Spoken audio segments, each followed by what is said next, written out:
در پړونې لاندې مسحه دا څنګه ده؟ مثلا اوس یو ښځه ده،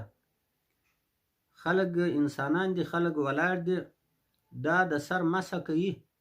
نو سربیره پر دا پړونې اوبه توکي چې سر ته ورسېږي دا ښه دي، او که په دا یوه لاس پړونی دی ونیسي په دا بل لاس باندې دغه یې داسې غوړېدلی ګوتې دا لاس یې دی غوړولی داسې لوېشت غوندې دغه یې دی پر سر کش کړي، په پړونه یې د دې په دا یوه لاس یې پړونی نیولی، در پړونې لاندې بیا لاس کش کړي که داسې وي. در پړونې لاندې مسحه ښه ده،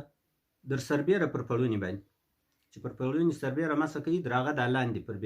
پر بهتره ده، پر ښه ده. نو پر پړونې باندې که چیرې اوبه سربیره دغه وي پر اوبه ور ونوځي هغه خو ګر سره صحیح نه ده، او لاندې چې پر سر باندې لاس کش شي مسحه یې صحیح ده او روا دواړه ده، لیکن افضله دا ده چې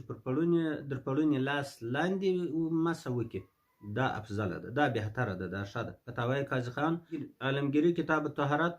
باب الاول فی الوضوء الفصل اول فی فرائض الوضوء اول جلد شپږمه صفحه 11 لیکه حفظ کتابخانه کوټه. فتاوی تاتارخانیه کتاب الطهارت فصل اول الوضوء فی الجلد اول 200 درېمه صفحه مسأله نمبر 10 مکتبه رشیدیه.